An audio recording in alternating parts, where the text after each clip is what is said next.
Pepe Sylvia. This name keeps coming up over and over again. Every day, Pepe's mail's getting sent back to me. Pepe Sylvia, Pepe Sylvia. I look in the mail, well, this whole box is Pepe Sylvia! The world is awash with conspiracy theories. From the more well-known, like the US government faking the moon landing, to the more obscure and bizarre, such as the moon being built by aliens. From the magical, such as the existence of the paranormal, to the technological, such as concerns with GMOs or 5G towers. From the spiritual or religious, such as the cycle of the Kali Yuga, to the political, the latter of which is rife with more examples than one could count of shadow governments, secret experimentation, tragedies, and assassinations. Think of a topic and most likely someone somewhere has a conspiracy related to it. But what are conspiracy theories exactly? And why do so many of us believe in so many of them?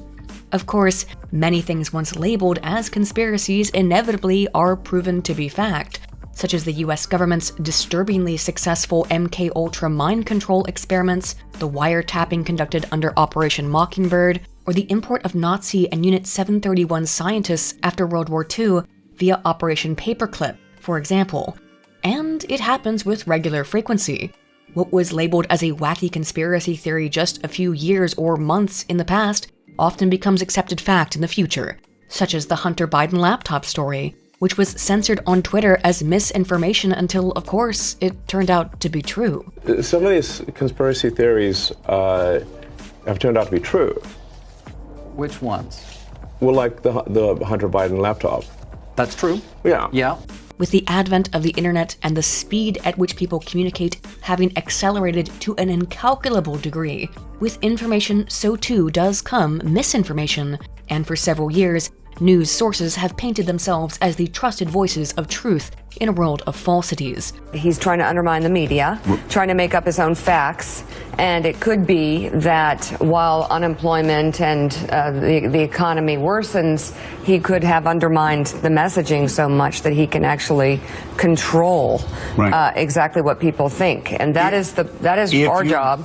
Particularly as it has concerned alleged political propaganda, which has been framed as dangerous for democracy. This is extremely dangerous to our democracy. The general framing of many more recently political conspiracies, particularly in the United States, from a variety of news outlets has been that there is something about belief in them that is unique to people who call themselves conservative or right-wing, as seen in this chart, which gets regularly updated and spread about social media, and labels many beliefs, mostly held by conservatives, as not just wrong, but dangerous and even precursors to violence, including cultural Marxism, the trans agenda, and the existence of the deep state, yet suspiciously does not include things like belief in Republican President George W. Bush's involvement in 9/11, something that was and continues to be held by many on the left side of politics, who also often believe in US election fraud, so long as the culprit behind it is George Bush or Donald Trump, with these theories being described as not just silly or stupid, but as an active threat to society. And it just so happens that the ones that we need worry about are also the ones largely adhered to by conservatives. We need ask, is any of this true? Are conspiracy theories really dangerous? And if so, is it only conservatives who believe in these harmful lies? Today, let's examine the psychology of belief in conspiracies, who espouses which ones and why, to see if there is any political or psychological evidence for the contention, perhaps ironically enough, that these beliefs are dangerous and prominent only in one group of people who, in holding such beliefs, pose an imminent threat to our democracy. But first, and due to the potentially, spicy nature of this video's subject matter, and thereby the fact that it either likely will not be fully monetized or pushed in the algorithm, this video is sponsored by my supporters on Patreon and Subscribestar. I normally don't promote these until the end of a video because, much like asking for likes and subscribers, it's a bit of a difficult thing to ask for support before you've given anyone any reason to do so. But think about it, and if you like what you're about to see, please consider signing up for either service to see your name at the end of every video, and get access to my Discord server where I often preview these videos live. I'm pretty much a one-woman team, and as you can see from the runtime, these videos take a lot of time and effort to put together. I rely on viewer support, so if you find yourself enjoying this video, consider checking out my Patreon, Subscribestar, becoming a channel member, or buying something from my merch store. all linked down below. Thank you all so much for your support. And now, let's begin by looking at what a conspiracy theory even is, and who, politically, tends to believe in them.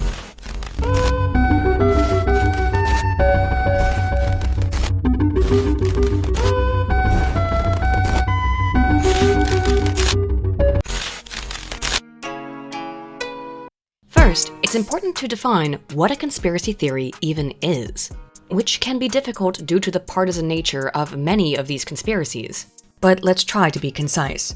Simply put, a conspiracy theory, to paraphrase from Ushinsky and Enders 2023 in their book Conspiracy Theories, a Primer, is, quote, an explanation of an event or circumstance that accuses powerful actors of working in secret for their own benefit against the common good and in a way that undermines bedrock societal norms, rules, or laws, end quote.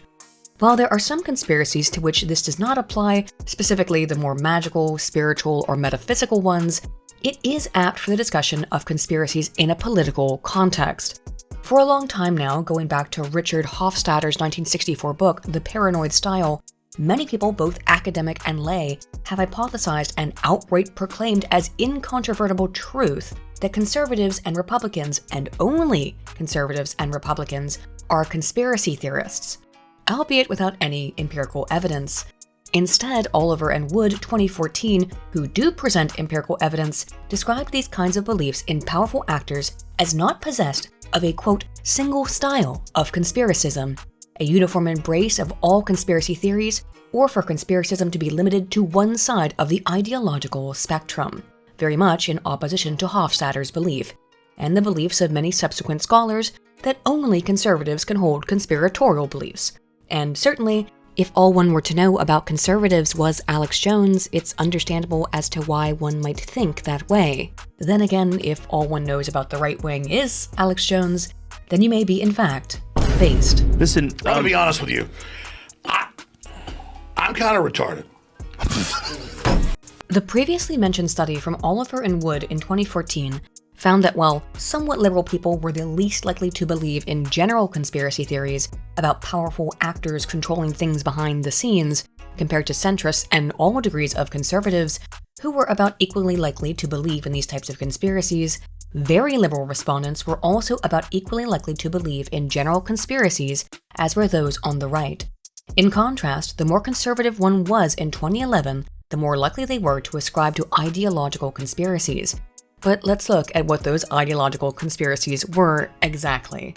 The beliefs ascribed to conservatives were that Obama was not a US citizen, black people, and that George Soros was behind a secret plot to destabilize the US government. What started to happen was they just started saying it publicly in front of cameras. What we are very proud of now is the young generation, like Prime Minister Trudeau, President of Argentina and so on, is that we penetrate the cabinets.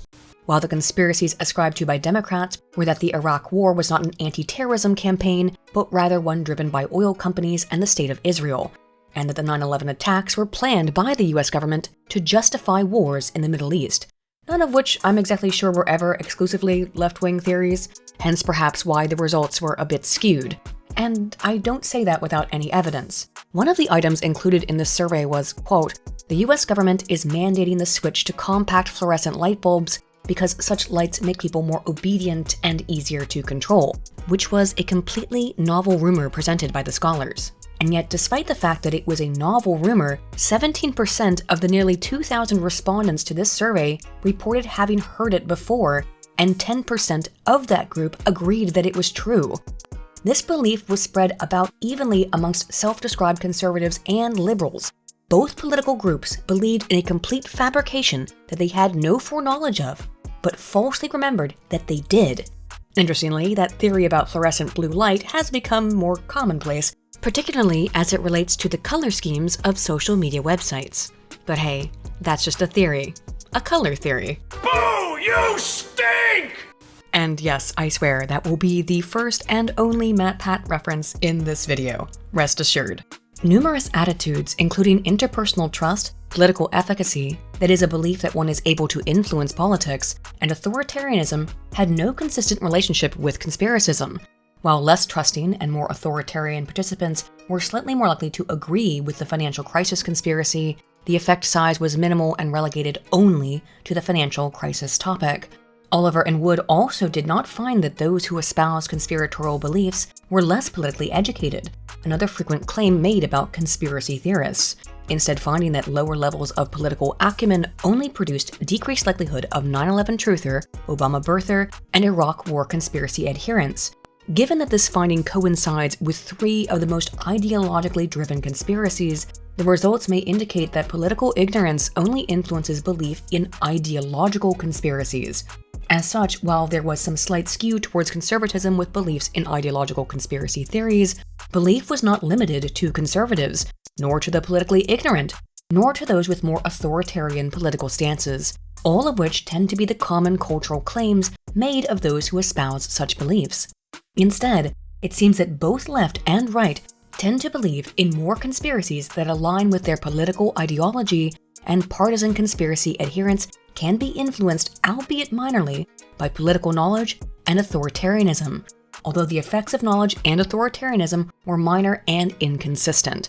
In short, it does not appear to be backwards, ignorant authoritarians nor clueless conservative hillbilly nutjobs who believe in conspiracies, as is so often the stereotype. Well, of course I know him. He's me.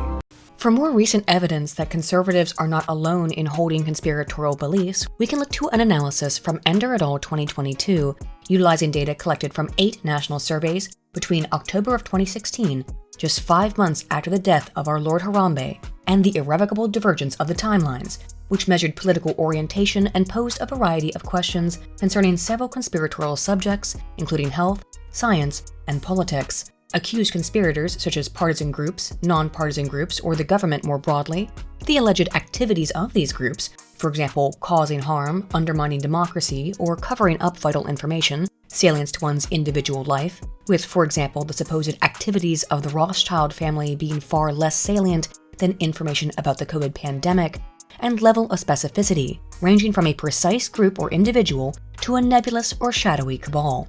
As we can see, and contrary to the claims of Hofstadter, beliefs and conspiracies appear to be spread about equally across Republicans and Democrats, and more specifically, that exact conspiratorial beliefs seem to align along partisan lines. That is, self-described conservatives were far more likely to believe in the birther conspiracy that Obama was not an American citizen, while self-described liberals were far more likely to believe that the GOP regularly commits election fraud, both to a similar degree. Although the Democrats were more adamant about that particular belief than Republicans were about any of theirs. The most strongly held belief by conservatives, which was that the threat of COVID had been exaggerated, fell short in strength of adherence to the most strongly held belief by liberals, which was that Trump had intentionally covered up the symptoms of his own COVID infection. Both right and left seem to agree on one issue to about the same degree, which is that, quote, regardless of who is officially in charge of governments and other organizations, there is a single group of people who secretly control events and rule the world together, illustrating that both sides seem to be united on that idea, although almost assuredly they think it's the other side that's secretly in control. Of course, we all know who's really running the show: the Irish. My own mother, she's in the Illuminati. I want to stop it. I don't know what's going on. I don't know what I'm on about. When we travel outside of the US, we can see how partisanship between right and left and belief in conspiracy theories are not so easily categorized. That is, 9/11 conspiracy theories received significantly more support amongst those on the left side of the political spectrum in 8 out of the 20 countries assessed by Ender et al., and was not significantly related to ideology in the remaining 12 nations. Interestingly, belief that global warming was a hoax, a frequent feature of many of those on the right side of the aisle in the US, actually was more commonly held by those on the political left in 5 countries: Egypt, Mexico, Nigeria, Saudi Arabia, and Turkey. Although it's perhaps not the best time to ask climate change questions in countries that recently experienced the Arab Spring, while lacking any correlation to ideology in 2 other countries, Hungary and South Africa. Thus, while there may be some conspiracies that are more alluring to one side of the political spectrum than the other, it doesn't seem as if either is incapable of believing in conspiracy theories. And in fact, what may be seen as a nearly exclusively left or right-wing conspiracy in one country, such as global warming, may not be seen universally as being associated with that political ideology across the globe and different cultures. almost like, shockingly, the United States doesn't possess global political hegemony, despite her best attempts. Instead, it seems that there is often a tendency for the right and left to attempt to out-conspiracy each other in mainstream news and dialogue, with each side pointing to the other and accusing them of being the true conspiracy theorists. The evidence of this propensity is so numerous that I would barely know where to begin, but 3 years of COVID certainly represented a seemingly constant back and forth of "you're taking horse paste" and "your cloth masks don't work," and so on and so forth ad nauseum, with both sides seeming to see the other as buying into absurd and ridiculous conspiracy theories. Let's not speak too much about the end result of all that, though. This propensity was measured by Ender et al., who asked respondents the degree to which they believed that members of the opposing political party were likely to be conspirators in one of these schemes, and did not find that conservatives to be more likely than Democrats to see the opposition as being engaged in conspiracy theories. In 5 of their 10 tests, which concerned 2 separate measurements of belief in conspiracies involving crime, the economy, political extremism, electoral fraud, and health policy in 2017 and again in 2020, there was no significant difference between Democrats and Republicans in their tendency to believe members of the other party were involved in conspiracies. However, in the other 5, there was significant difference. Namely, that Democrats possessed a greater propensity to believe conspiracies were being enacted by Republicans. That is, only Democrats emerged as the group that tended to believe the opposition was engaged in political conspiracy theories at a statistically significant level. Republicans, on the other hand, have everyone's favorite cryptographer and serial killer, Ted Cruz. We're out canvassing for Beto O'Rourke. Can we count on your vote? No, I'm sorry. Look, I got a lot of letter writing to do. Excuse me, sir, you dropped this.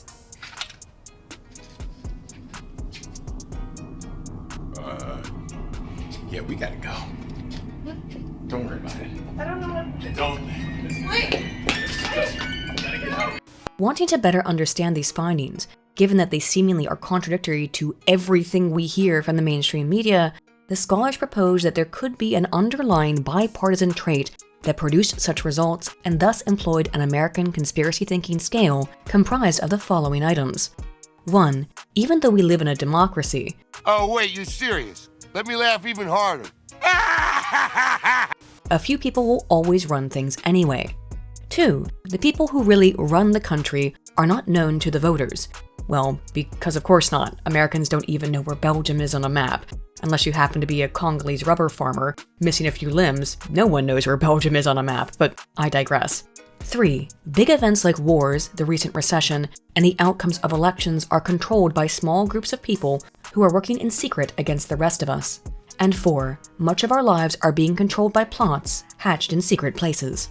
Agreement or disagreement with these statements were compared to responses to beliefs in various conspiracy theories previously assessed, ranging from the moon landing having been faked, to the assassinations of JFK and MLK, to fluoride in the water and everything in between. Political ideology, which ranged from extremely liberal to extremely conservative, was unrelated to any pattern in belief in conspiracy theories overall. The results were really all over the place, with some surveys forwarding positive correlations for one political ideology, others finding negative correlations with that ideology, and still others finding no correlation whatsoever. These correlations that were identified were small, ranging between 0.10 and 0.25, with the average correlation between political ideology and conspiratorial thinking landing at a mere 0.04 across 18 national surveys. Political party affiliation was similarly unrevealing, with self-identification ranging from strong Democrat to strong Republican, and conspiratorial belief producing an average correlation of only 0.03.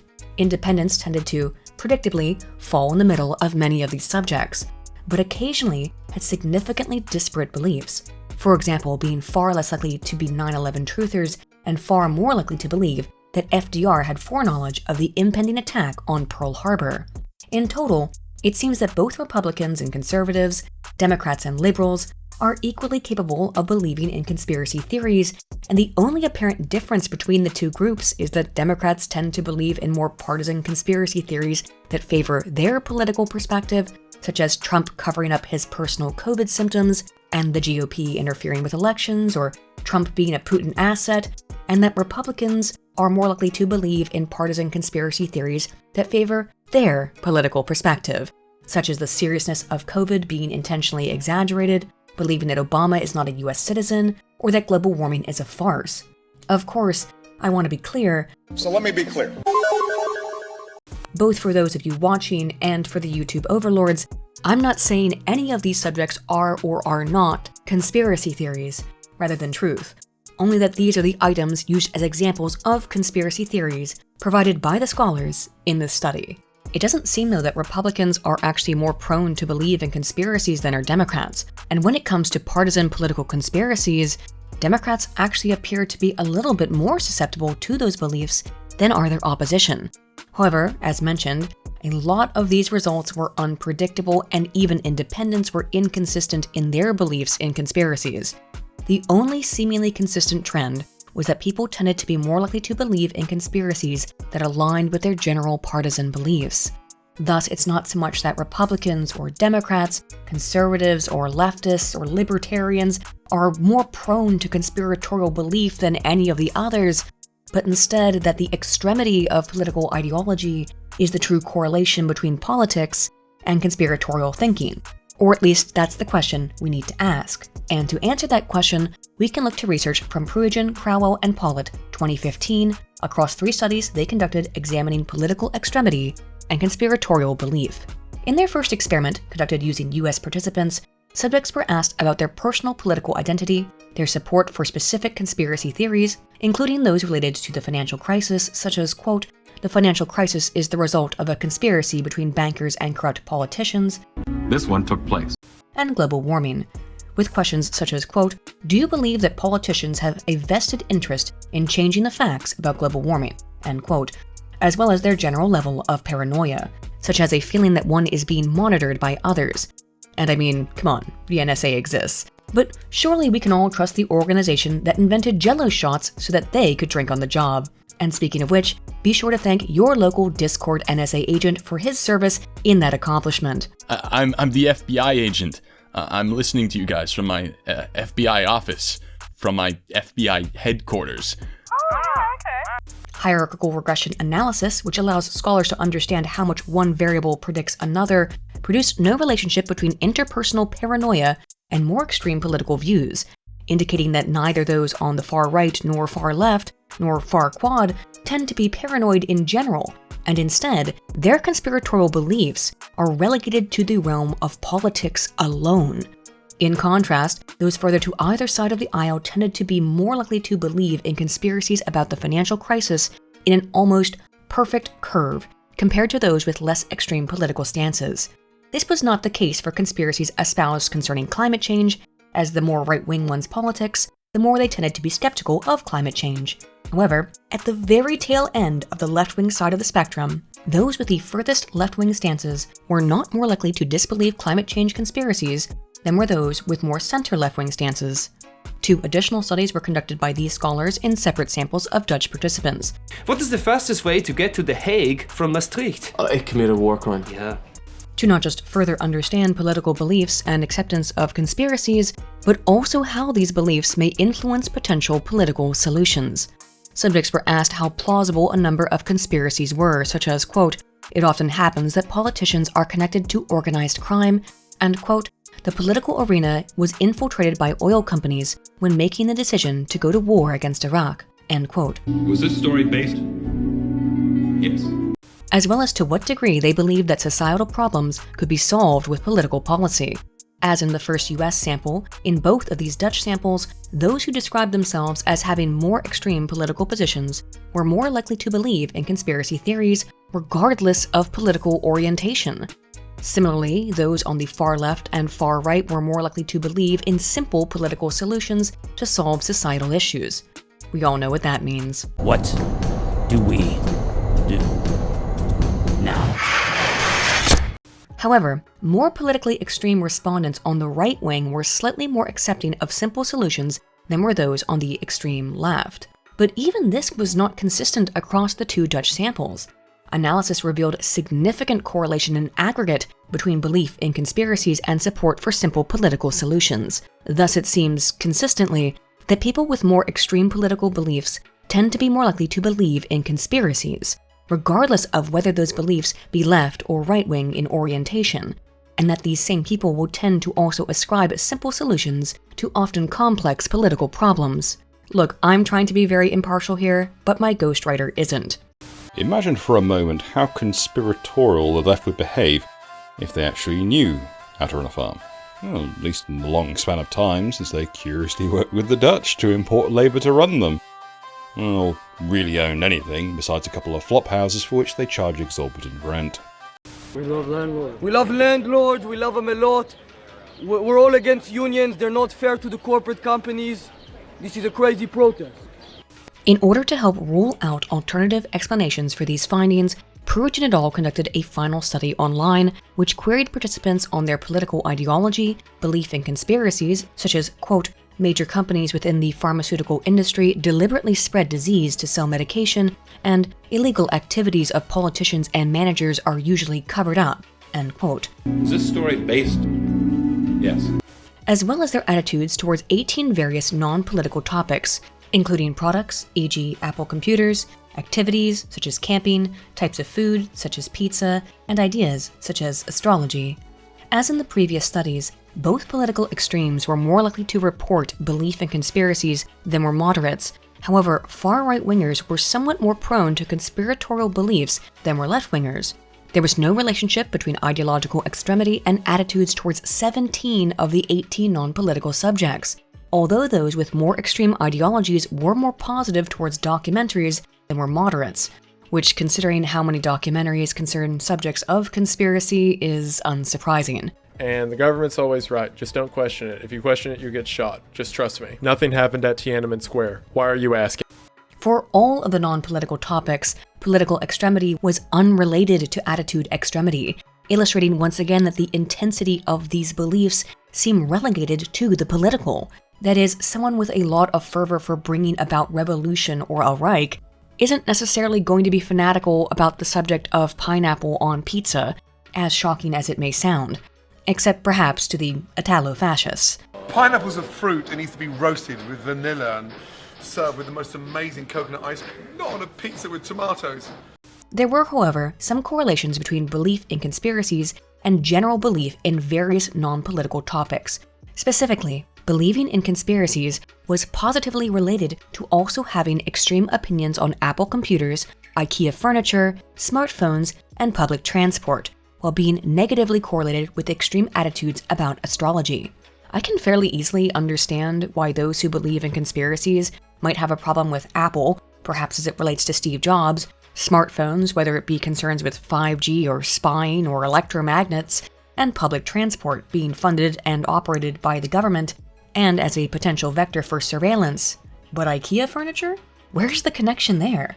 2014, an ex-engineer confirms UFOs exist, but IKEA already knew.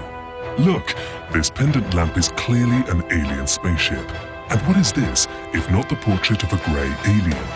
It's probably because some of these things didn't make a whole ton of sense that further analysis only revealed a consistent relationship between beliefs in conspiracies and extremity of attitudes positively towards smartphones and negative attitudes towards astrology alone. In total then, across Pruitt et al.'s various studies, it doesn't exactly seem that conservatives are uniquely prone to believe in conspiracies, but rather that people with more extreme political ideologies, either left or right, are a bit more conspiratorial than those less concerned with politics and who hold more moderate opinions.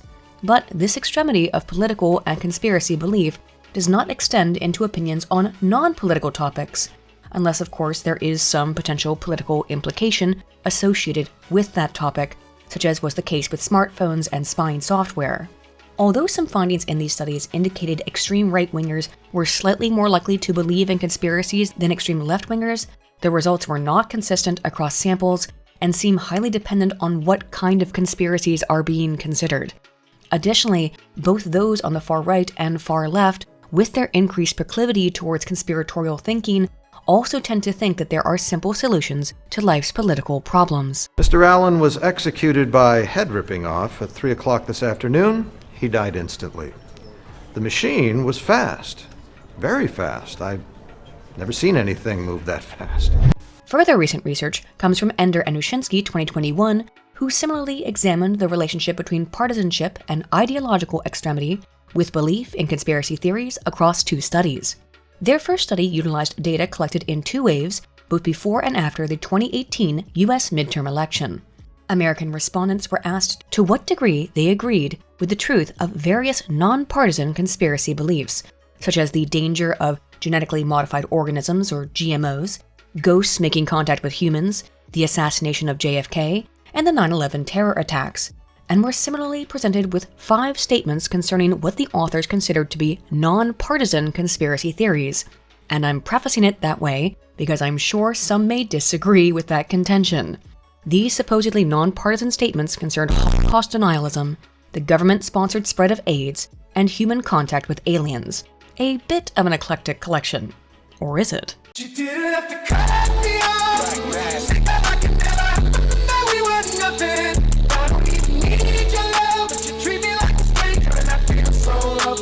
Participants were asked to what degree they agreed with partisan conspiracy theories as well, which in this study were the veracity of man-made climate change and Russian interference in the 2016 US presidential election.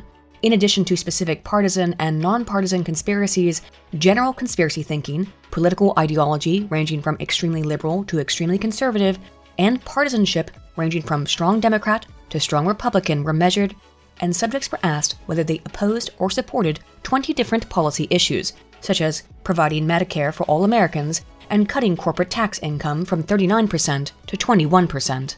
They found that the stronger participants' symbolic identity as liberal or conservative, the more likely they were to hold ideological conspiracy beliefs, and that this was also the case for those who identified more strongly with a partisan party and for operational ideology measured through agreement or disagreement with the specific policy issues.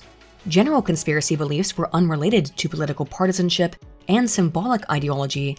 However, there was a curvilinear inverted U relationship between operational ideology and acceptance of general conspiracy beliefs. That is, the only seeming relationship between believing in conspiracies at large and political identity appeared in those with moderate political positions. Similarly, conspiracy thinking was unrelated to partisanship and symbolic ideology, that is again, identification as liberal or conservative. However, a small inverted U once more appeared in relationship between operational identity and conspiratorial thinking, illustrating more centrist and moderate people were more prone towards conspiracy thinking in general than were partisans and ideologues. Just to reiterate, people with more extreme political positions absolutely do seem to believe in more partisan conspiracy theories that are involved in his or her personal political beliefs.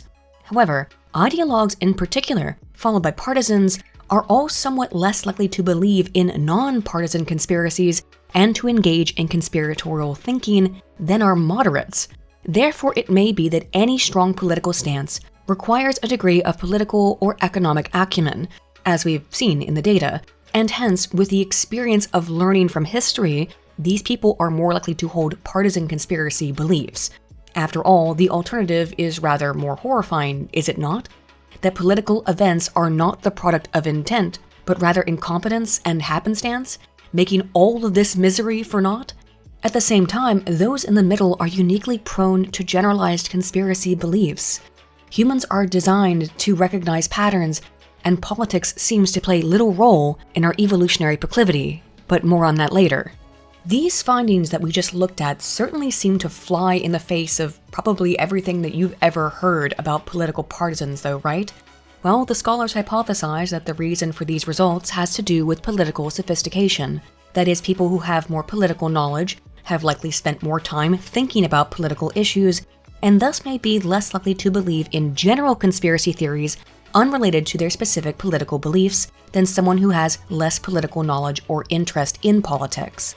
The scholars found all measures of political extremity were related to political sophistication, thus providing some evidence for that hypothesis.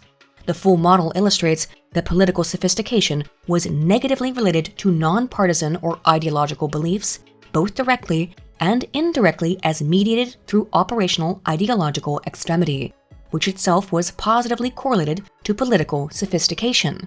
Despite this explanation, I think it's important to really look at what the non-partisan beliefs in this study were again, They included multiple gunmen involved in the JFK assassination, groups other than Al-Qaeda being responsible for the 9/11 attacks, that GMOs are dangerous, that ghosts can make contact with the physical world, that an extra-governmental group controls events behind the scenes, that secret groups harm the US more than other nations, that humans have made contact with an alien species, that AIDS was created intentionally, and that the Holocaust death toll has been exaggerated.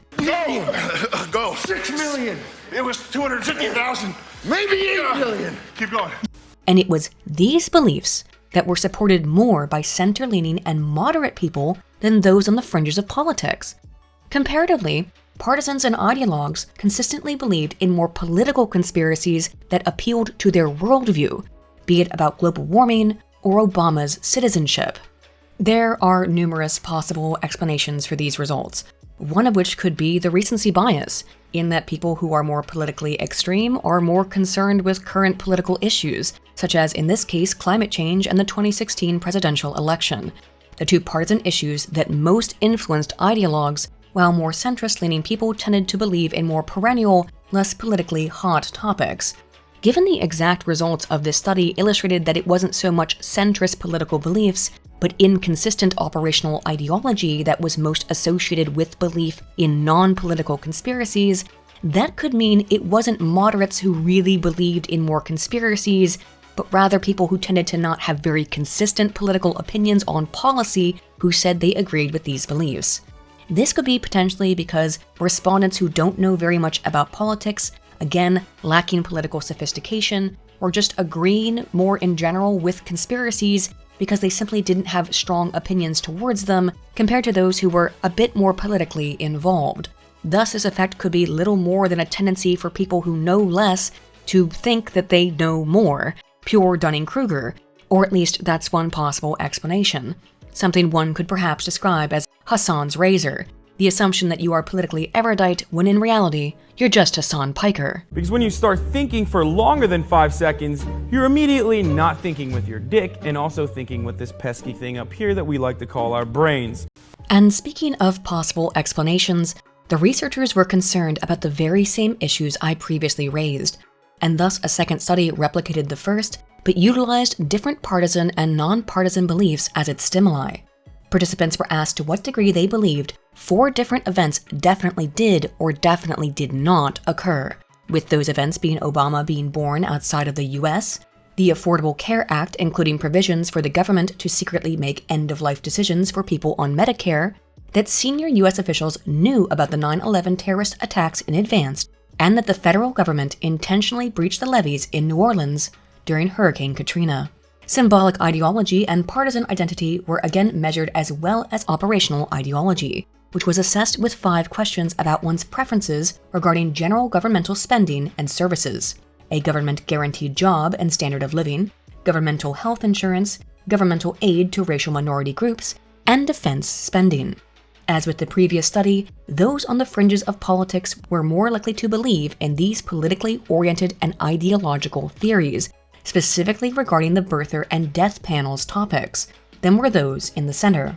In contrast, ideas that were less ideologically oriented, specifically 9/11 truther beliefs and the Katrina levee breach, were not more strongly held by partisans and ideologues than they were by those closer to the political center. Thus, across both of these studies, we see once again that conspiratorial beliefs are in no way relegated to conservatives nor even the extreme fringes of politics, but instead that the only conspiracies generally espoused more frequently by the fringes of politics are those conspiracies that concern political ideology very specifically. It is not that only far right-wingers believe in what we colloquially call conspiracy theories. It's not even that those with any extreme political belief are the only ones who believe in such things, but rather that the politically involved believe in more political conspiracies, while moderates and centrists are just as prone, if not actually more so, to believe in non-ideological conspiracies than are the more politically activated.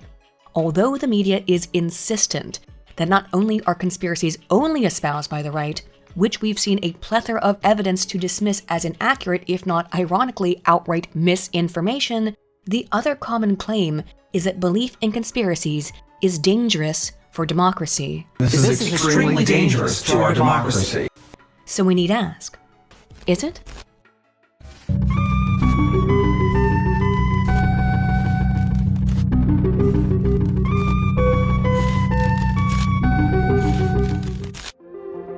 While research on who believes in conspiracy theories seems consistent, that it's not unique to conservatives, but rather that both fringes of politics tend to believe in ideological and partisan theories that align with their politics, while moderates actually tend to adhere to more non-ideological conspiracy theories than do the political extremes. And although we've seen that it's neither authoritarianism nor ignorance that drives these beliefs to any significant or consistent degree, we still often hear that not just belief in, but even interest in, any narrative or subject matter deemed conspiracy by the mainstream apparatus is not just dangerous, but extremist, and even a threat to our very democracy itself. Let's then look for some answers to that question. A critical approach to understanding the potential risks of conspiracy beliefs from Dr. Alfred Moore in 2016 discussed his fears about the harm such beliefs may cause liberal democracies. His essay describes the concerns of Karl Popper, who proposed that conspiracies allow believers to apply individual psychological traits to nebulous groups of people, particularly in a post-religious era, stating, quote, "The gods are abandoned, but their place is filled by powerful men or groups, sinister pressure groups, whose wickedness is responsible for all the evils we suffer from, such as the learned elders of Zion, or the monopolists, or the capitalists, or the imperialists," end quote. For example, people may often refer to broad groups as having individual agency, such as the 1% or the working class, but the entirety of what might be defined of as the working class or the 1% do not work in unified lockstep in order with one another, and thus conspiracies about any group may tend to apply a singular mentality to group psychology, making it appear as though said group is acting in ordered collaboration, at least according to Moore. For this reason, Brian Keeley described conspiracy theorists as, quote, "the last believers in an ordered universe," end quote. Moore also references Hofstadter, who we spoke of earlier, and relates Hofstadter's trepidation with conspiracy-type beliefs in Superman-like groups working in the shadows, and contends a relationship between such beliefs and the authoritarianism described by Theodor Adorno of the Frankfurt School. Of course, we have seen in quantitative data that Moore is incorrect in his hypothesis.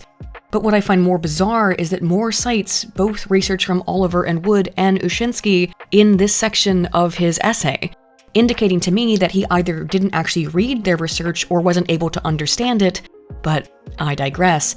I just thought it was worth mentioning that the caliber of person who not only claims conspiracies are limited to the right, but also manages to publish that opinion in academic journals is one who also cites research in his opinion piece from scholars whose work not only is not supportive of his hypothesis, but outright contradicts it. Moore also proposes that conspiracies lead to radicalization by promoting a vicious cycle of cynicism in the democratic system, and to evidence this, he references Timothy McVeigh and Anders Breivik, the former of whom is believed to have been inspired to commit the Oklahoma City bombing, in part by the writings of white supremacist Dr. William Luther Pierce, author of the Turner Diaries, a novel which describes a future U.S. controlled by a totalitarian Jewish cabal bent on anti-white policies, in which the eponymous Ed Turner fights against the system by, amongst other actions, bombing the FBI headquarters. The latter, Breivik, is a Norwegian ethno-nationalist who killed 8 white people using a van bomb in Oslo in 2011. Of course, Moore leaves out any extreme left-wing beliefs that have inspired violence in his opinion essay, such as those of the Weather Underground or the 2020 Summer of Love riots, both of which were reliant upon beliefs of a black genocide in the US because, as previously mentioned, despite citing researchers whose work directly contradicts his hypothesis in this piece, Dr. Moore believes that conspiracies are inherently related to right-wing authoritarianism and thus are only dangerous to liberal democracy, as he contends, in one direction, coming from the right. It really would be a shame, Dr. Moore, if someone were to have read the research that you so flippantly cited in your critical piece here. I know that's not really how things work on your side of academe, but it is on mine. Much of the rest of the piece is largely irrelevant to this discussion, but Dr. Moore's ultimate conclusion is largely that belief in conspiracies comes from misplaced paranoia, and as such, quote, undermines the conduits of reliable information that are necessary for regulating the common good. making such beliefs harmful to liberal democracies. That is, Dr. Moore contends that it is dangerous for people to not trust the government and government information because such beliefs are a potential threat to a democratic government because, seemingly, democratic governments require citizens to have limitless trust in the system. Make of that what you will. As I've illustrated, it doesn't appear that Dr. Moore was even capable of reading the research from the very scholars he cites in his essay, further making academia look more like a nightclub than an ivory tower. Just throw around some names and pretend like you're meant to be there, and hell, you too can teach at Oxford University, like Dr. Moore. Yeah, can you take 2 tonight at, let's say 9 o'clock? We're totally booked. Really? That's great. No, I said we are totally booked. 2 at 9? Perfect. See you then.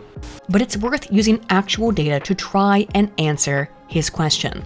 Is belief in conspiracies a threat to democracy? The COVID pandemic was certainly an event that shook the faith of many in democratic systems, as lockdowns and regulations restricted liberties around the world and speculation abounded regarding everything from the virus's origin, to the efficacy of masks, to the effectiveness of lockdowns. Well, now, after much of the hysteria has died down, many of those concerns, which were previously deemed as conspiracies and dangerous to our democracy, have since been confirmed as legitimate.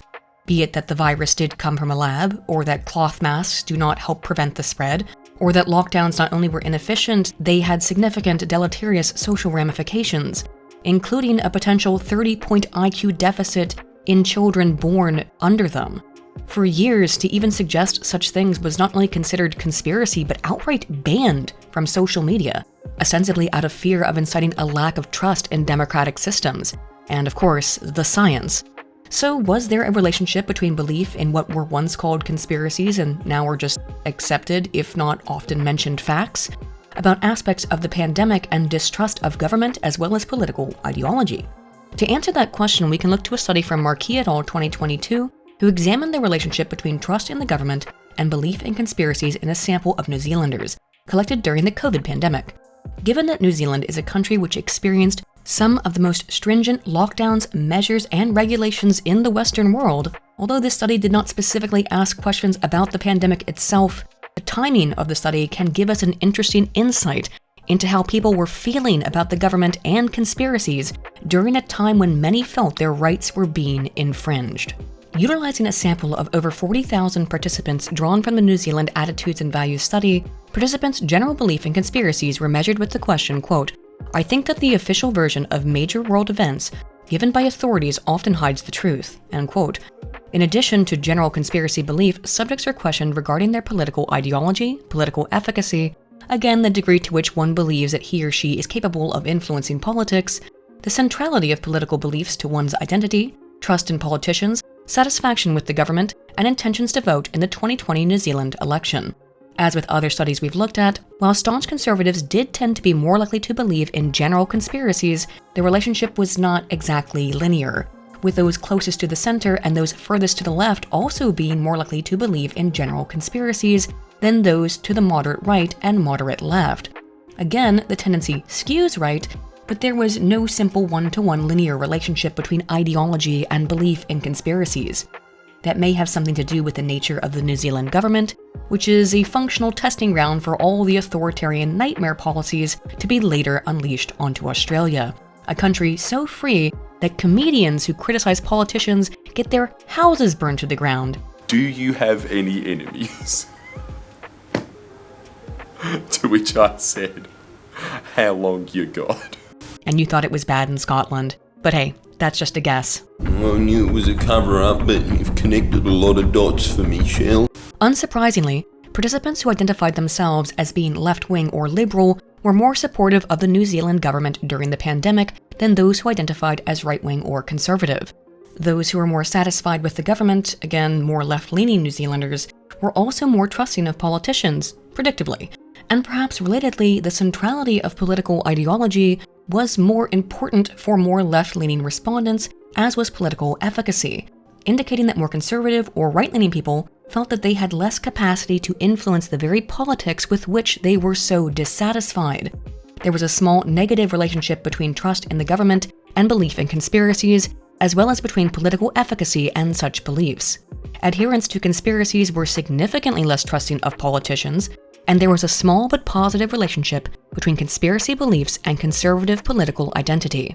The variable more strongly correlated with voting intentions was political identity centrality, but this association was minor with a correlation of only 0.13. Once again then, it does not appear that conservatives are uniquely prone to believe in conspiracies more than centrists or those on the left.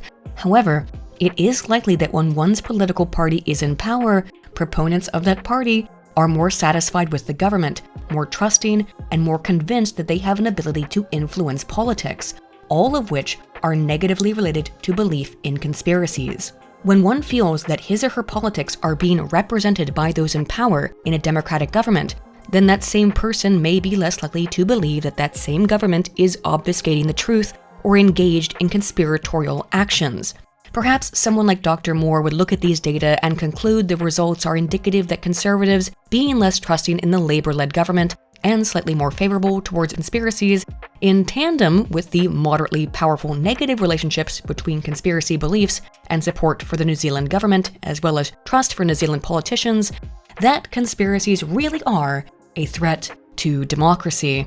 However, I would argue that it's really quite rational for those who feel politically powerless to not trust a government enacting authoritarian measures upon them, and perhaps be more open to conspiracy theories when their trust in such a government the PM of which, Jacinda Ardern, was forced to resign from in 2023, thereby turns negative and is not indicative of a threat to democracy, so much as the existence of such a government is a threat to democracy in and of itself. While yes, it may be that the people more likely to believe in conspiracies are also those who distrust the government and politicians, and those who feel politically helpless, I would also contend that those beliefs are not entirely misplaced, as even after Ardern resigned in disgrace following her handling of the COVID pandemic specifically, can you really blame those with little faith and efficacy, who tend to be more likely to believe in government conspiracies and may be more likely to be conservative, when Ardern was then just replaced with another Labour politician who went about doing much of the same? While it may be then that people who have little faith in their government are more likely to believe in conspiracies, when the reasons for their lack of faith is because they do not believe that the government represents them and that they are incapable of enacting political change because they've just been through a period of intense government control, lockdowns, and mandates, it really shouldn't come as much of a surprise. And in the case of New Zealand, it turned out that there probably were some legitimate reasons to distrust the government when the head of that government, again, had to resign in disgrace. Once again, then, we see that people who believe in conspiracies are not crackpot conservative lunatics unilaterally, but rather people from across the political spectrum who often have good reasons to be skeptical about their own government.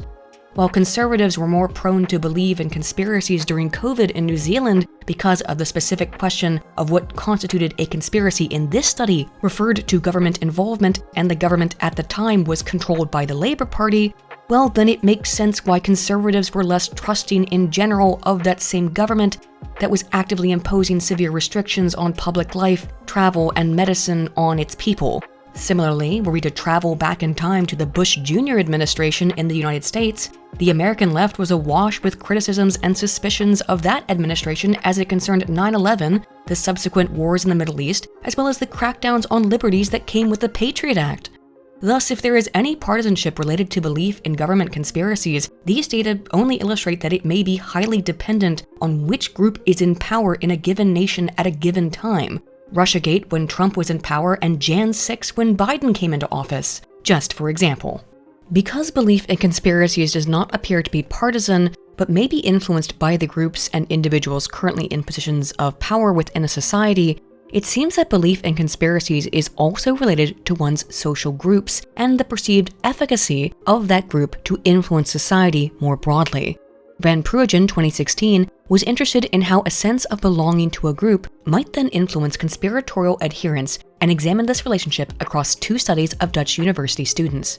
In their first study, students answered a questionnaire that queried them on their feelings of self-esteem and self-esteem instability, measured with items such as, quote, "I notice how I feel about myself changes from day to day," and were then asked to imagine themselves 20 years in the future, perhaps a challenge for those unable to imagine not having had breakfast this morning. Delivery, mister! Did you eat breakfast this morning, Ed? In one condition, the imaginary future featured the student having maintained most of their current friendships, fostered a long-lasting romantic relationship, and made many new friends over the years. While in the other condition, the imaginary future featured the student having lost contact with most of their current friends, having no long-term romantic partner, and having made no new friends over the span of 2 decades, having perhaps stacked paper, but having gotten no bitches. After thinking about one of these futures, participants were then asked to report on their current mood state. Next, subjects were given some information about NATO intervention in Libya in 2011 and global warming, along with a brief description of the differing opinions of others regarding these topics, and were then asked a series of questions regarding their own beliefs on the topics, including beliefs in conspiracies related to them, such as, quote, "To what extent do you believe that NATO has a hidden agenda to intervene in Libya? And do you believe that various institutions lie about global warming?" I'm talking, of course, about Man-Bear-Pig. Participants with higher levels of self-esteem were less likely to agree with conspiratorial beliefs regarding NATO involvement in Libya and global warming, while those with higher levels of self-esteem instability were more likely to agree with such beliefs and suspicions. As we might expect, the more conspiracy beliefs a participant affirmed, the more confident he or she was in those beliefs. The US didn't invade Iraq for oil. It was for the Stargate, obviously. The mood state induced by the future self-thought experiment did not influence conspiracy adherence. Although a sense of belonging did influence participant mood state, this mood state did not affect how those participants responded to questions related to possible conspiracies. As Van Progen anticipated, the future belongingness manipulation influenced a significant effect on conspiracy beliefs among participants with high degrees of self-esteem instability, but not those with low degrees of self-esteem instability, and only in the inclusion condition. That is, when these students read that they would be alone in the future, they tended to support conspiratorial beliefs to about an equal amount, regardless of their personal level of self-esteem instability. However, when the student read that they would have a future full of social belonging, those with high degrees of emotional instability were more likely to report belief in conspiracies. When people feel as if they are part of a group, but also don't have the most stable self-image, they are more likely to distrust the government and organizations, perhaps because they are concerned that the group to which they feel a sense of belonging, being more stable than their own self-esteem, may be targeted or harmed by these groups. To better understand this potentiality, a second study was conducted that included a rating of self-uncertainty. In this second experiment, participants were asked to recall a situation in their life wherein they felt either very certain or very uncertain about themselves, and describe the emotions said situation evoked. Subjects were then given the same future belongingness manipulation as in the first experiment, and were asked how they would feel and how connected to others they would be if that scenario really were his or her future. Next, subjects were provided with some factual information about oil companies and the US financial crisis, as well as various opinions that others held regarding these two topics, which are really the same topic now that I think about it. Finally, participants were asked several questions regarding conspiracies related to the aforementioned topics, such as, quote, "Oil companies helped to fund various wars to gain access to these countries' oil supplies," and, quote, "The financial crisis was caused deliberately." Those who were asked to think about a time in life when he or she felt very certain were slightly more likely to espouse support for conspiracies when they imagined a future wherein they were excluded from social support than when they imagined a future full of family and friends, although this difference was not significant. In contrast, those who were asked to think about a time wherein he or she felt very uncertain were considerably more likely to espouse support for conspiracies when they imagined a future full of family and friends than they were when they imagined an isolated future. Those who were primed with self-uncertainty were the least supportive of conspiracies when they had imagined a lonely future out of all conditions.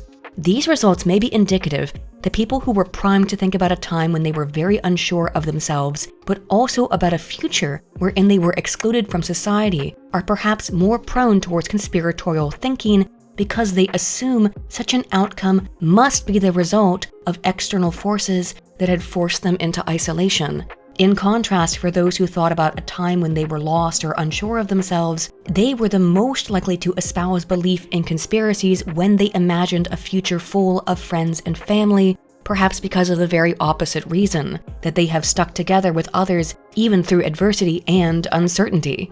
Regardless of the explanation for these results, it seems that people with less stable self-esteem, as well as those who were primed to think about a time when they felt uncertain about themselves, were more likely to report belief in conspiracies when they also felt that they had a social support system of, presumably, like-minded people.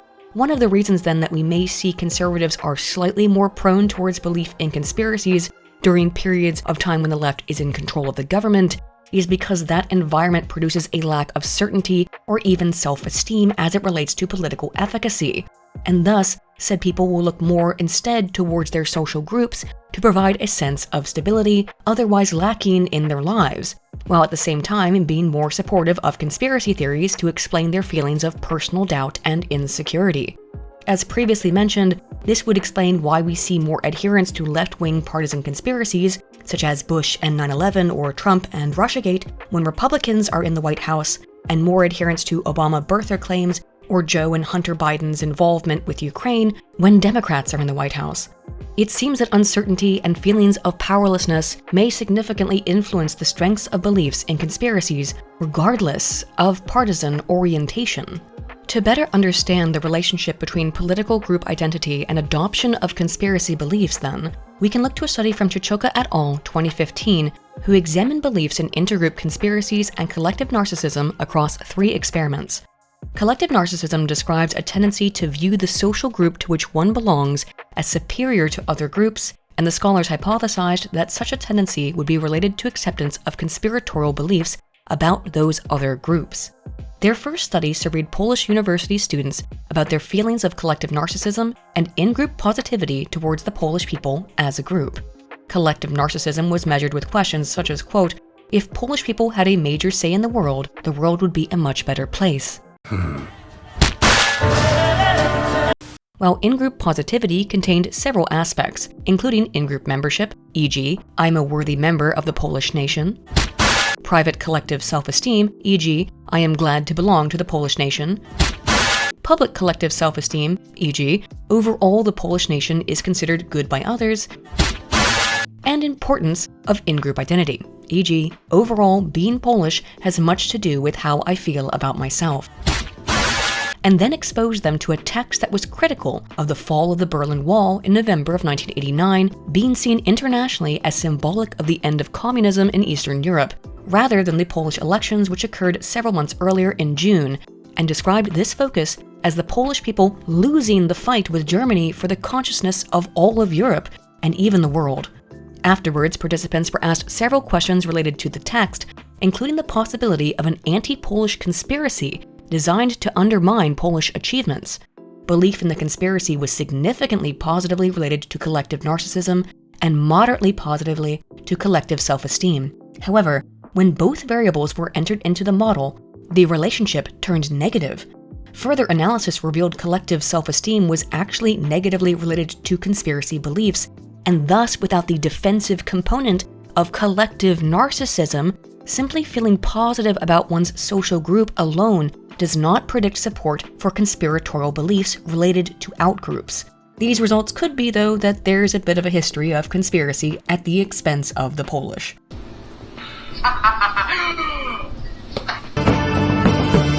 As such, though, it seemed from this first study that a collective sense of narcissism towards a group that one is a member of may prompt conspiratorial thinking when exposed to information about other groups who are disrespectful towards the shared in-group. In a second study, the scholars used a very salient real-world event that provoked a lot of conspiracy theories amongst Polish people using data that were collected for a different experiment in the weeks immediately following the 2010 Smolensk plane disaster, which killed the President of Poland, the First Lady, and nearly 100 people, including numerous Polish political officials and clergy. The plane was carrying the officials to a ceremony in Russia in memoriam of the 70th anniversary of the Katyn massacre, in which communist Russian forces executed more than 20,000 Polish military officers and members of the intelligentsia, burying them in a mass grave. In addition to the politicians and clergy, the flight was also carrying several family members of those killed at Katyn. Given the flight manifest, the fact that the plane crash-landed in Russia, and the purpose of the trip, you can see why a lot of Polish people believed the flight had been sabotaged by the Russians. It's also something not outside of the typical kind of homicidal historical behavior that Vladimir Putin is specifically known for, such as, for example, the time that he built the Russian Olympic Stadium in Sochi in full view of the Caucasus Mountains on the 150th anniversary of the Russian genocide of the Circassian people. So again, it's not exactly a far-fetched proposal. Polish students were surveyed on their political orientation, in-group identification as Polish, collective narcissism, in-group positivity, perceived threat that the crash represented to Poland, belief in Russian conspiracy, and attitudes towards Russians in general. They found collective narcissism to be significantly positively related to in-group identification, perceived threat, conspiracy beliefs, and negatively towards Russians. In-group identification, in contrast, was not reliably related to conspiracy beliefs nor to anti-Russian attitudes. Conspiracy beliefs themselves were significantly positively correlated with perceived threat, political conservatism, as well as anti-Russian attitudes. These results are indicative, again, that feeling positively about a group to which one belongs does not produce a greater propensity to believe that group is the target of conspiracies against them. However, collective narcissism, which is a belief in the greatness of the Polish people in this instance, was related to a belief that the Russians had intentionally caused the Smolensk plane disaster, general negative attitudes towards the Russians, and a belief that Poland was in danger. Thus, it again seems it's not feeling good about one's group that is related to belief in conspiracies against the group, but feeling one's group is superior to other groups is related to such conspiratorial thinking. Okay, just one more. We can see then, while political powerlessness and cynicism can predict belief in conspiracies, so too can belief in one's political group being superior to other outgroups, at least when the conspiracy concerns that in-group being threatened or targeted by said conspiracy.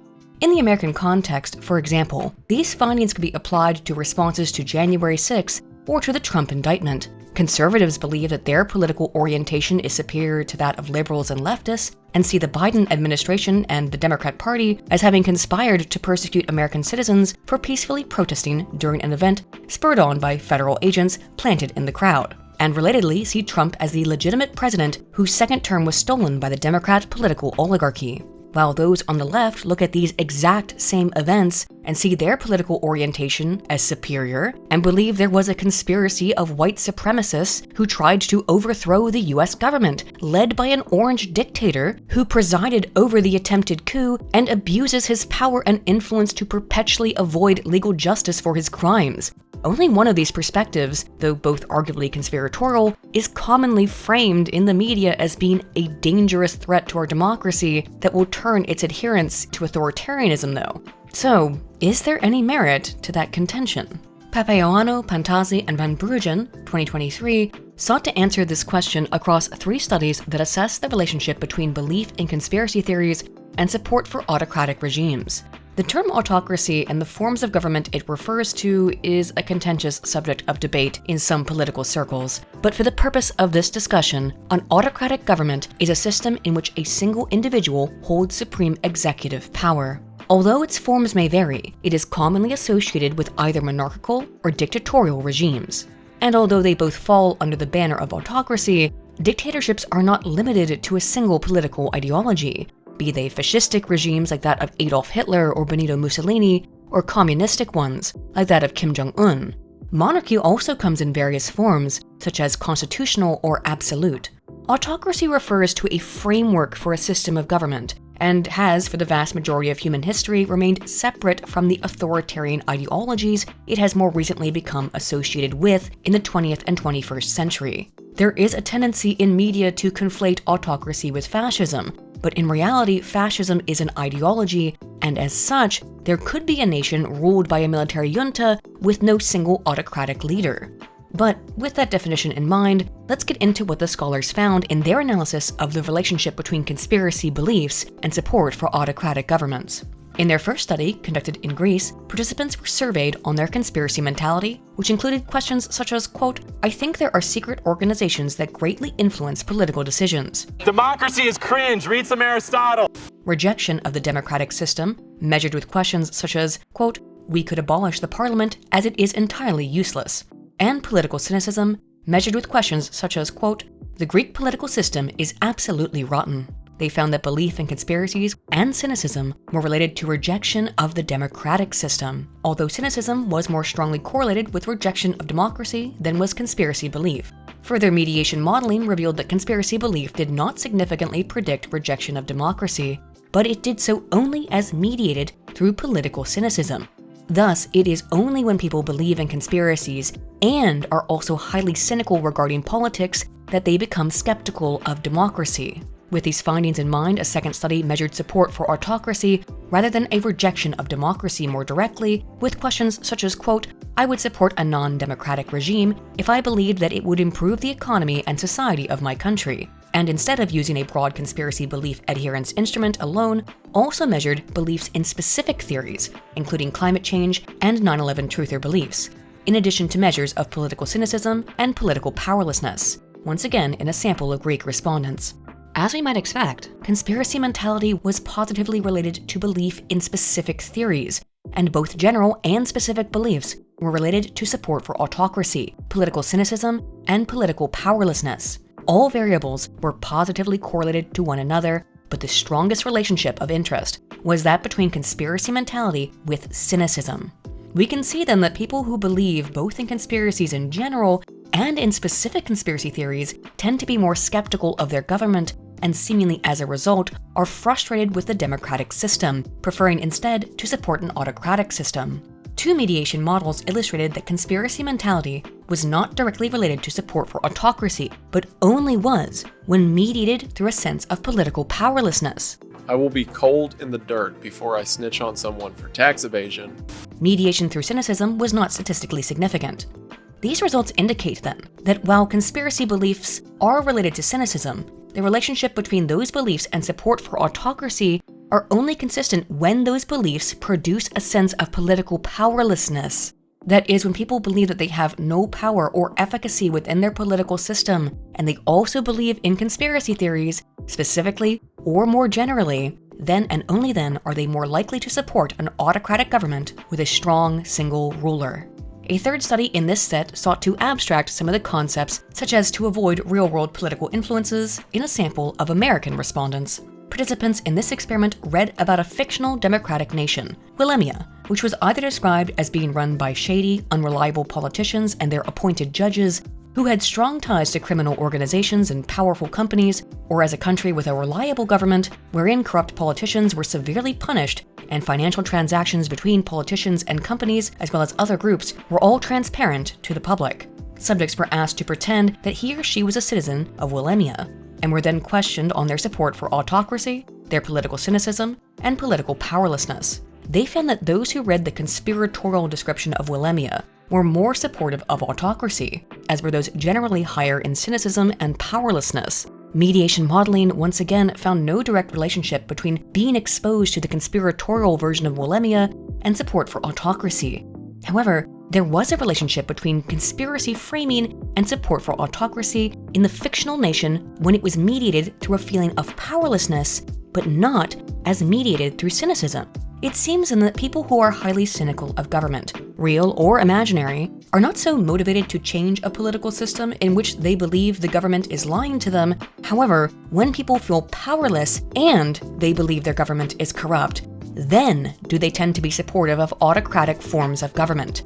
The instrument used in the latter of the two studies to measure autocracy makes no mention of specific regimes nor ideologies, and instead asks questions related to desires for a strong leader and criticisms of democracy.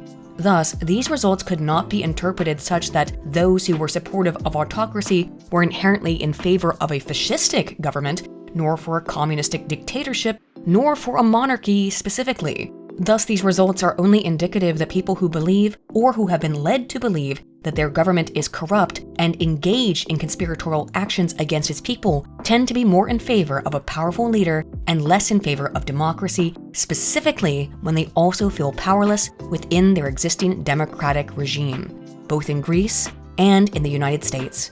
If there is any legitimacy to the claims that conspiracies are a threat to democracy, I think it lies in these data, which do not so much evidence that people who believe in conspiracies despise liberty, but that people who are skeptical of corruption in democracies oftentimes seek a powerful leader. be that someone like Trump, or a king, and yes, even perhaps a dictator. With that in mind though, let's look more into the mind of those who believe in conspiracies, and why they may actually be psychologically normative, if not even beneficial.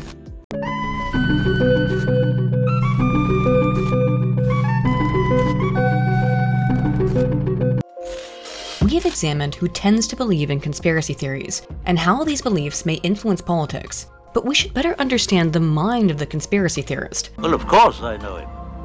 He's me. And we can begin by looking to a collection of multiple studies regarding the socio-psychological correlates of conspiracy beliefs from Wood and Douglas, 2018.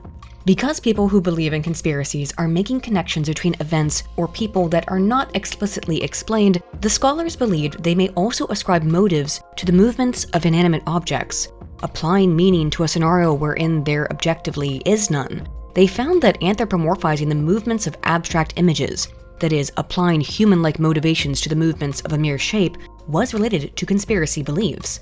Those who reported more beliefs in existing conspiracy theories, specifically the US government's involvement in 9/11, were more likely to believe in novel conspiracies, such as the notion that Red Bull pays 10 million euros a year to keep the European food controllers quiet about the potential harm of their beverage.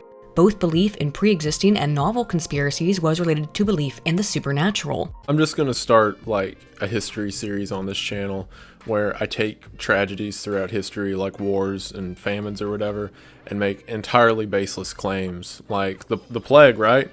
Those people weren't killed by a disease. No, it was giants and also Hitler. And all three beliefs were positively and significantly related to perceived pattern recognition via coin flip. That is, when people who believe in conspiracies were told a particular coin flip would more frequently land as heads or tails, they were more likely to report that they had witnessed such a pattern in reality. They had not. But suppose you throw a coin enough times. Suppose one day it lands on its edge. Relatedly, individuals who reported beliefs in various conspiracy theories, including 9/11, the JFK assassination, and Princess Diana's death, were more likely to perceive that random spurious correlations between two variables were actually causally related. You know, I'm old enough to remember back to simpler, more innocent times when the worst thing you'd hear about the news was hijacked jetliners flying into buildings. Oh, now, Gilbert, you're gonna get into trouble again. Meaning that they believed because two variables were correlated, that meant one or more variables was responsible for causing the other without any other evidence of causation. In an additional study, participants read a report about the death of Osama bin Laden and were then asked to rate the extent to which they agreed with the official story, i.e., Osama bin Laden was killed in the American raid, and then read 3 different conspiracy theories, i.e., Osama bin Laden is still alive, when the raid took place, Osama bin Laden was already dead, and the actions of the Obama administration indicate that they are hiding some important or damaging piece of information about the raid. If those sounded contradictory, well, that was on purpose, as Osama bin Laden could not be both alive and dead. However, they found that respondents later reported a correlation between Osama bin Laden being alive with him also being dead, a quantum bin Laden. Not, of course, to be confused with Schrodinger's Saddam. They also found a bizarre relationship in that those who reported believing that bin Laden was still alive were more likely to believe that there was a government cover-up, and those who believed there was a government cover-up were more likely to believe that bin Laden was dead. We can see then how conspiratorial beliefs can often be contradictory and confused. Conspiracy beliefs also appeared to be related to support for the extant status quo, as those who were exposed to information about a conspiracy related to the death of Princess Diana were more likely to react to a perceived threat to the system, in this case the future of Britain being in danger, by saying that they were more satisfied with the status quo compared to when they were primed with a statement that described the British nation as highly stable. That is, when people were prompted to think that their country was in turmoil as a result of a conspiracy, they were more likely to report being supportive of the nation's existing political system, which would seem to not align with previous research that we looked at regarding autocracy. But again, recall that this research was in regards to support for the British monarchy, an autocratic system.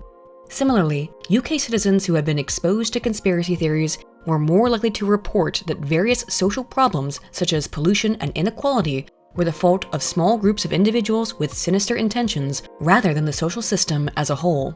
In total, belief in conspiracies was quite negatively related to faith in the status quo.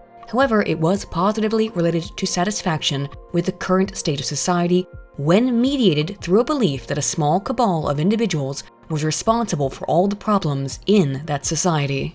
Anxious attachment style, which is typically the result of abandonment during childhood and produces feelings of insecurity throughout adulthood, was also examined by these scholars in relationship to conspiracy beliefs, in addition to right-wing authoritarianism, an absolutely ridiculous instrument developed by Frankfurt School member Theodor Adorno, who I previously mentioned, which has no real political orientation despite its name, and instead only describes individuals who are permissive of authority figures using force against outgroups. For example, and to evidence the absurdity of the term right-wing being applied to the scale, more recent research has needed to adapt the scale to a left-wing authoritarianism instrument because people who described themselves as left-wing were very willing to support the government, if not militaristic intervention, against those who refused COVID vaccination and lockdown. The other instruments utilized were social dominance orientation, which is a preference for social hierarchies, be they familial or governmental, and Manichaeism, which is a belief that the world is involved in a perpetual battle between good and evil. They found that anxious attachment style significantly predicted conspiracy beliefs, while other attachment styles did not.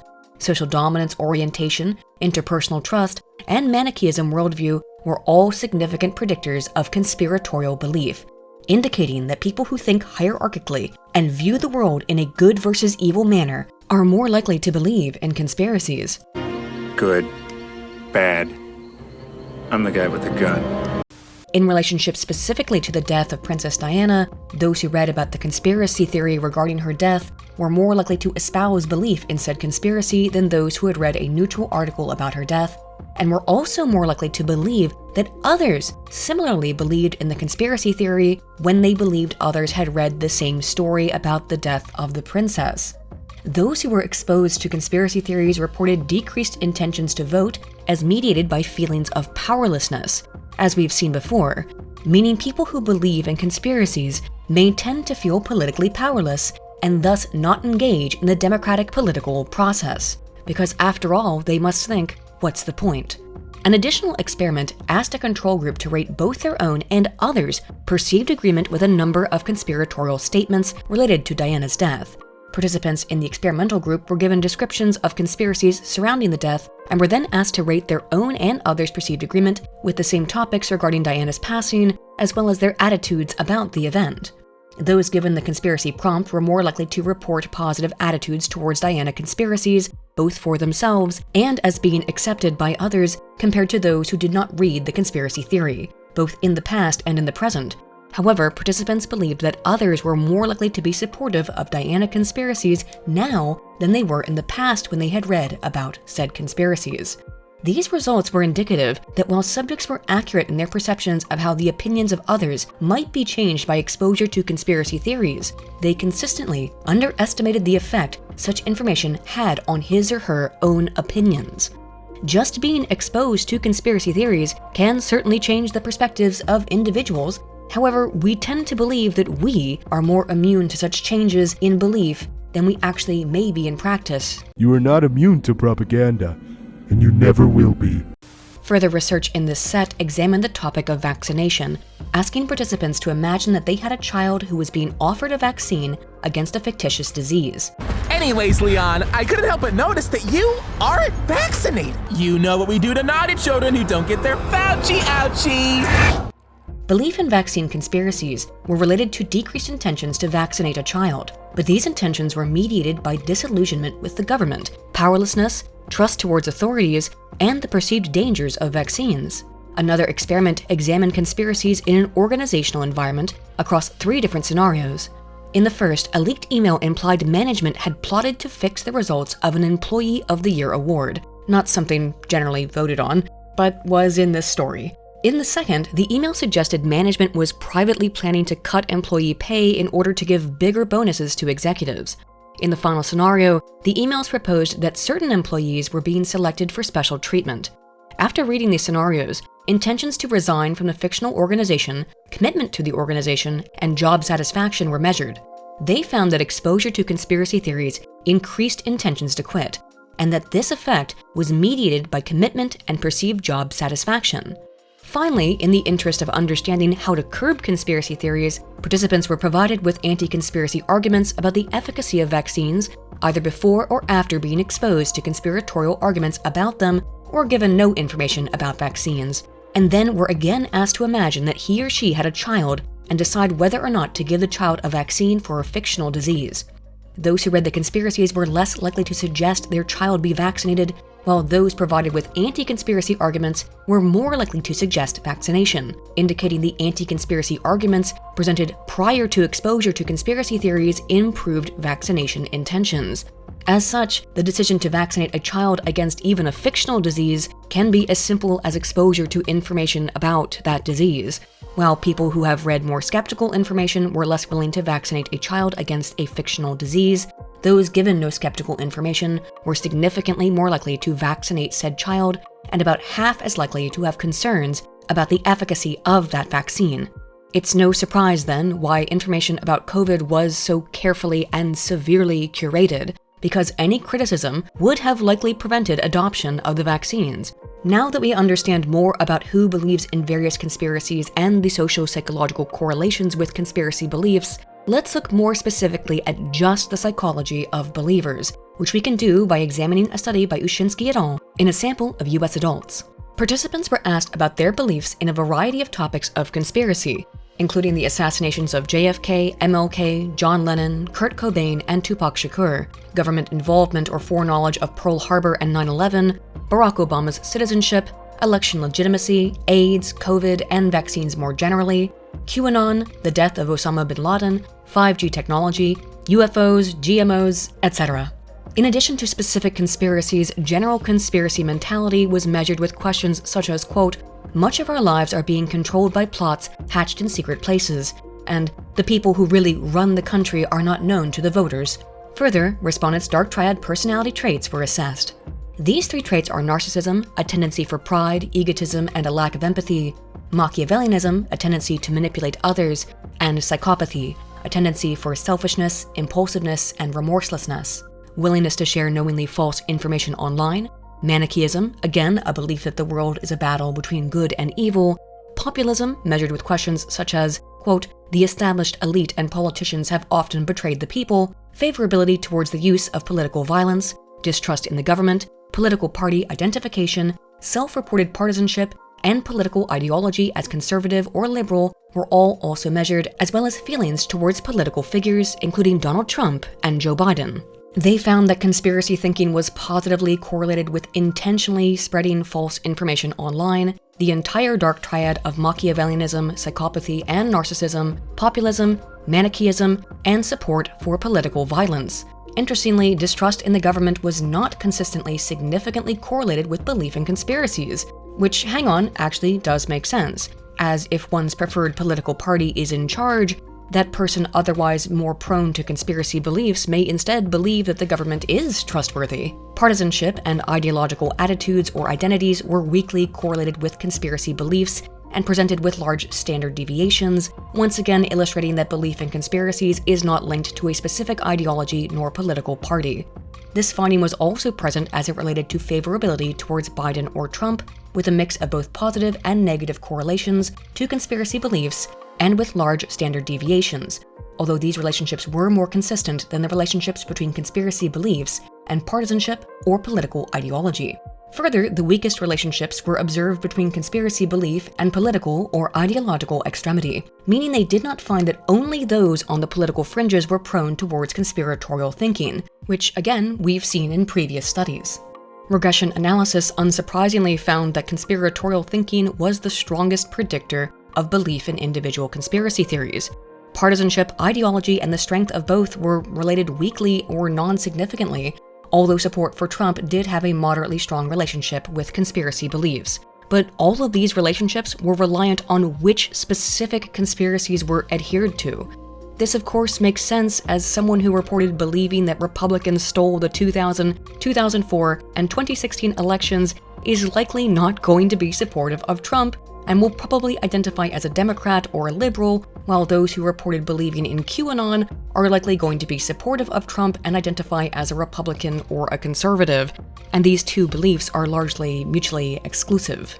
Correlation coefficients, however, do reveal a pattern of specific conspiracy beliefs and conspiratorial thinking with a variety of other variables, such that, for example, believing in more conspiracies and conspiracy thinking were both positively related to populism, Manichaeism, support for Trump, support for political violence, intentions to spread false information, psychopathy, Machiavellianism, all political partisanship and ideology, narcissism, ideology, and ideological strength, while being unrelated to political party support and strength of that support. Specific beliefs and general beliefs in conspiracies were negatively related to trust in the government and support for Joe Biden. How do you not believe in any conspiracy theories? I understand not all of them, not most of them, but you don't believe in any conspiracy theories? You just think the government's just batting 1,000 and telling us the whole truth? Although again, do remember that otherwise considering the self to be a Democrat, Republican, liberal, or conservative were not related to these beliefs, although the eco-fascists were not included in this study, to be fair. I assume they attempted to reply, but didn't have enough newspaper clippings to spell out all of the words.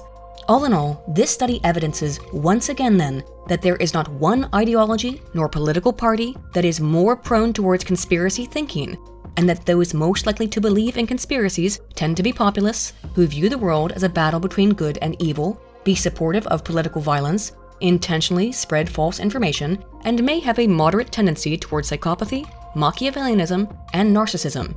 But it's not just conservatives or Republicans, it's everyone. Although there is a moderate relationship between the dark triad traits and beliefs in conspiracies, it's not limited to ideology nor politics, and thus we must ask the question, why?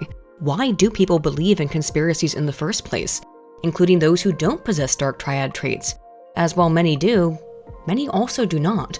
Van Prugen and Van Vogt, 2018, hypothesized that belief in conspiracies is a product of psychological evolution, drawing from error management theory. Error management theory posits that people will tend to be biased in scenarios wherein the costs of false positives are unequal to the costs of false negatives. That is, if a conspiracy is detected and the adherent is incorrect about its validity, the only consequence of belief is believing in a falsity. Whereas if a conspiracy is not detected, the failure to recognize patterns that would lead to its detection could be severe, even deadly. Translation, it's better to be safe than sorry. Guns don't kill people, the government does. We have evolved to detect patterns as a process of self-preservation. When our ancient ancestors observed that a member of their group who ate a certain plant became sick and died, by necessity of survival, they would come to associate that plant with danger and avoid eating it. Or think berry picker, small wet brain. Yeah, well, berry picker think Grug don't know how to walk across a road. Berry picker admit he berry picker. The authors propose several requirements then for an evolutionary adaptive conspiracy hypothesis. Complexity, which is that a number of factors including pattern perception, agency detection, alliance detection, and threat management are responsible for belief in conspiracies. Universality, which is that conspiracies should exist in all societies and cultures. Domain specificity, which is that belief in conspiracies should have provided our ancient ancestors with a specific edge in survival and reproduction. Interactivity, which is the belief that conspiracies would protect an in-group against instances of out-group conflict. Efficiency, which is that these beliefs serve as mental shortcuts or heuristics to aid in making snap judgments for the purpose of survival. And functionality, which is that said beliefs inform individuals' behavior in determining whether to avoid or approach a conflict. For each of these requirements, there does appear to be significant evidence for the evolutionary nature of conspiracy thinking, as for example, no culture has been observed that does not possess some type of conspiratorial beliefs. And if every group of people possesses this quality, we can surmise it likely is a product of evolution. The adaptive conspiracy hypothesis predicts that inputs, such as in-group animus, fear or uncertainty related to social events, power differentials, or individual differences, associate this evolutionary mechanism of conspiracy detection and pattern recognition, agency recognition, alliance detection, and threat management, and produces an output of either approach behaviors, represented by anger, protest, hostility, radicalization, or avoidance behaviors, represented by fear, withdrawal, and, well, avoidance. Van Pruijen, in a 2022 piece, also argued that not only are there evolutionary rationales for belief in conspiracy, there also may be psychological benefits for doing so. First, conspiracies can be ego-defensive by providing explanations for events and crisis, applying an ordered perspective to things that may be little more than acts of nature, thus helping us make sense of an often nonsensical world. Similarly, conspiracies may serve to help rationalize the often irrational nature of reality, which may help increase life satisfaction by providing an explanation for why things exist as they are. Finally, and perhaps why many of you are watching this video, conspiracies are just entertaining. It can be fun to see the world like a movie with a plot and try to unravel the mysteries within. And although many conspiracies, if not most, are heavily negatively skewed, presenting the world as a dangerous place controlled by shadowy actors, if people did not enjoy exposing themselves to negativity, there would be no horror films nor media depicting a protagonist in peril. Of course, such things are common and beloved aspects of culture, perhaps explained by excitation transfer theory, which posits that the negative emotions produced by exposure to horrifying scenarios, when those scenarios end with the victory of the protagonists, they increase the excitement of those exposed to them. As such, it does seem that there are plenty of reasons why people might be interested in or espouse conspiracy theories, be it as a survival mechanism or simply a means of entertainment. Finally, we should examine the very term conspiracy theory and the negative connotations that it holds. I'm sure there have been many specific topics you may have heard me mention and thought said topic was a settled matter, not a conspiracy. I have referred to these topics as such because that's how they're referred to in the academic literature. However, it is often true that what is a conspiracy today is confirmed truth tomorrow. Yet the very term conspiracy theory implies falsity, if not outright lunacy. So is there power in the negative connotation of the term conspiracy? Does labeling some idea as a conspiracy reduce belief in that idea? This question was assessed by Wood 2016 across 2 experiments. In his first study, participants were given 15 specific statements regarding abuses of power and cover-ups. For example, quote, "The government permits or perpetrates acts of terrorism on its own soil, disguising its involvement." Just how far is the United States government willing to go to get what it wants? For many American citizens and Cuban refugees alike, the answer was fortunately not as far as it could have. And subjects were asked to rate the likelihood that these things were true. In one condition, the statements were described as conspiracy theories, and in the other, they were described only as ideas. In addition, general belief in conspiracies was measured. Dr. Wood found no evidence that labeling something as a conspiracy had any effect on reported belief in that subject matter. He hypothesized that people may only view that term negatively when applied to a topic that respondents were not familiar with, and that the lack of results may be because of individual identity, as some people see themselves as anti-conspiracy theorists, while others hold no such qualms with saying that they believe in conspiracies. Similarly, people who are already knowledgeable of past events involving malfeasance from powerful actors and governments may be more likely to speculate that such abuses would occur in other scenarios. Confirmation bias may also play a role, as people who engage in more conspiratorial thinking may intentionally seek out information that confirms their existing beliefs while ignoring contradictory information. To better understand if the term conspiracy theory has any effect on belief in some subject matter, Dr. Wood wanted to eliminate the possibility of pre-existing historical knowledge of a given subject matter, and thus a second study tasked US participants to read a short article about a fictitious political scandal that had allegedly occurred in Canada, logically expecting subjects to not be as aware of a controversy in America's hat than they would be within their own nation. Subjects taking the online survey were instructed to not look up any additional information about the subject, as again, it was fictitious. The title of the headline in the control condition was, quote, "Corruption allegations emerge in the wake of Canadian election fraud," while in the experimental condition, the headline replaced the phrase corruption allegations with conspiracy theories. Both articles were presented in an online news website format and accompanied by a photo of then Canadian Prime Minister Stephen Harper. Were the study to be reconducted today, they would have attempted to use an image of Justin Trudeau, but the presence of his boot polish makes him oft difficult to photograph. What do you mean, you people? Huh? I think what Tug means is you people, look you his ass, actors, man. you people. Look at him, BD. What the hell? I gotta get back. After reading the article, participants were asked how likely, plausible, convincing, worth considering, interesting, and coherent the allegation or conspiracy was, and completed a general belief in conspiracies questionnaire. Dr. Wood once again found that labeling something as a conspiracy had no effect on belief in the validity of the story. In total, general beliefs in conspiracies were less strongly related to belief in the likelihood any broad conspiracy was true than was belief in specific historical theories, which itself was less strongly correlated to perceived likelihood that a novel conspiracy, specifically the Canadian election scandal, was true itself. While labeling something as a conspiracy did nothing to reduce belief, it does seem that people are more likely to believe something is true when they have been previously exposed to information about it, even tertiarily via cultural diffusion. These data are indicative then that any attempt to stop human beings from believing in something by labeling it as a conspiracy theory is ultimately futile. People seemingly want to believe, and telling them that their beliefs are conspiratorial is fruitless. So with all of that in mind, let's come to a few conclusions.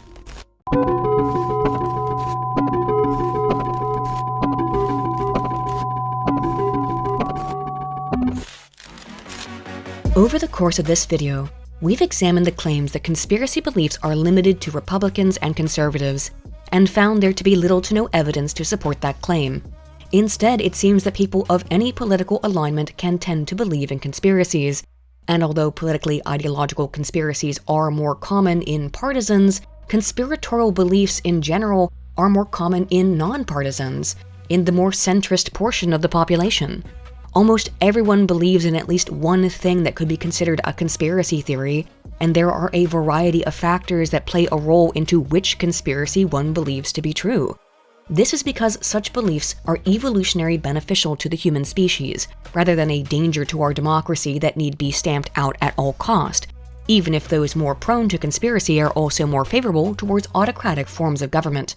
Thinking about conspiracies is normal and seemingly an intrinsic part of the human experience as a product of the very pattern recognition capacity that has produced all advanced civilization itself. Conspiracies are not just normal. They're part of the very core of what it means to be human. But hey, what do you guys think?